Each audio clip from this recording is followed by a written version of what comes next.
Delimitation commission की बात करें तो उनकी प्रक्रिया जो है जम्मू कश्मीर का दौरा भी हुआ और जम्मू कश्मीर के अंदर उन्होंने कई तरह से निर्णय जो है वो लेने थे, वो अब निर्णय जो है वो ले लिया गया है। निर्णय की अगर हम बात करें तो जम्मू संभाग में 6 सीटों को बढ़ाया गया और कश्मीर संभाग की बात करते हैं तो 1 सीट बढ़ाई गई है। और महबूबा मुफ्ती का ट्वीट अगर हम देखें या सजाद लोन का ट्वीट लेके तो वो कहना कि इस फैसले से जो केंद्र सरकार का जो एक अगर हम बात करें जो एक निर्णय लिया गया है इस डिलिमिटेशन कमीशन के अंदर जो गठन हुआ था उस टीम का, वो निर्णय आज सामने आया है।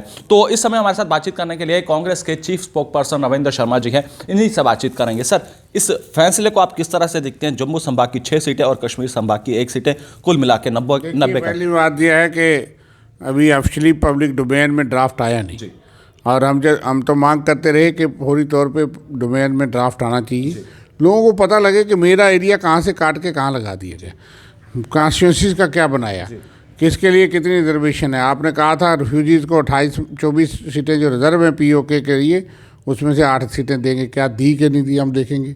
कश्मीरी पंडितों को कहा था आपको 5 सीटें देंगे, क्या रिजर्व हुई कि नहीं हुई।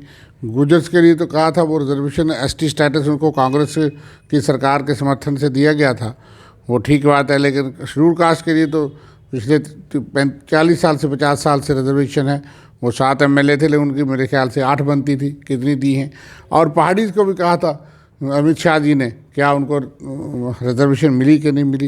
ये तमाम चीज़ें जुड़ी हैं, सिर्फ ये नहीं कि कहाँ 6 कर दी और कहाँ 1 कर दी। वो भी देखें किस पैरामीटर क्राइटेरिया के तहत हुआ है, क्योंकि 2011 सेंसस ने लिख के दिया, यहाँ क्षेत्रफल ज़्यादा था, लेकिन किस एरिया को किस नज़र से तोड़ा गया है। ज़रूर तो ये है देखने का वो आईना कौन सा था, क्योंकि कई अरसे से हमने कमीशन को भी कहा था कि जब वो आए थे कि हमने कहा कि कैसे भाजपा के कार्यकर्ता या नेता जो है जा के प्रचार करते हैं कि ये कॉन्स्टिट्यूंसी का एरिया जो है वो या नहीं, ये कॉन्स्टिट्यूंसी का एरिया हमारे साथ लग गया।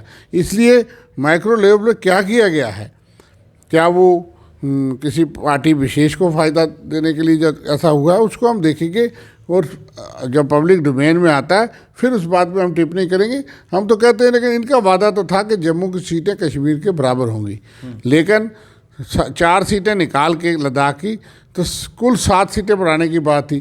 कश्मीर की सीटें 9 सीटें पहले ही जम्मू से ज़्यादा थी, और अब अगर 1 सीट और बढ़ गई तो कश्मीर ज़्यादा ही रहा। लेकिन आपने तो ये वादा किया था, क्या भाजपा ने वादा पूरा किया? मैं समझता हूँ कि उन्होंने धोखा किया।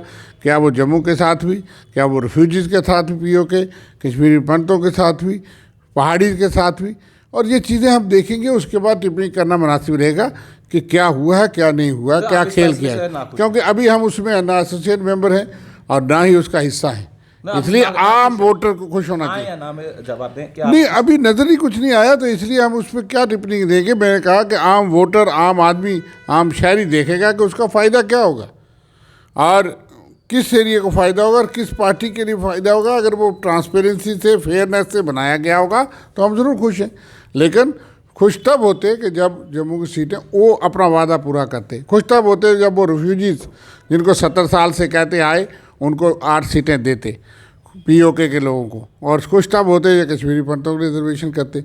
खुश तब होते जब वो गुजरों को दी, पहाड़ियों को भी देते। अगर अमित शाह ने कहा है, हमने तो ऐसे वादे और ऐलान नहीं किए थे, लेकिन इन्होंने ही डिलिमिटेशन को फ्रीज किया था, इन्होंने डिलिमिटेशन को बिठाया, लेकिन रीऑर्गेनाइजेशन के तहत बिठाया।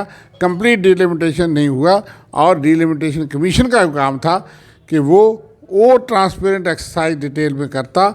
और अभी तो 2 महीने टाइम रह गया, अभी तक हमें पता ही नहीं ऑब्जेक्शन कैसे लोग देखेंगे। जो 31 तारीख का समय निर्धारित किया गया है, सबमिट करवाना है, तो उस निर्णय को आप किस तरह से देखते हैं? एक रिक्वेस्ट के तौर पर आप किस तरह से देखते हैं? नहीं, हमने अभी देखा नहीं कि सबमिट करना है, हमने ड्राफ्ट देखने के बाद मैं उसको कह सकता हूँ।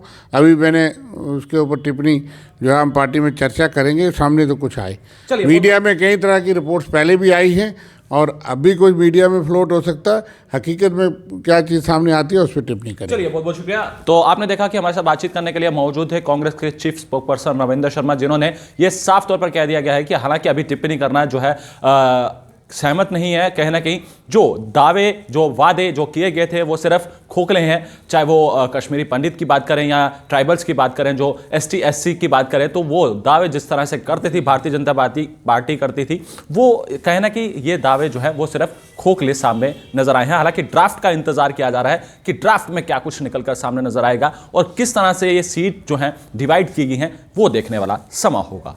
तब तक के लिए आप बने रहें JK 24/7 के लिए। कैमरा पर्सन दीपक कुमार के साथ, धन्यवाद।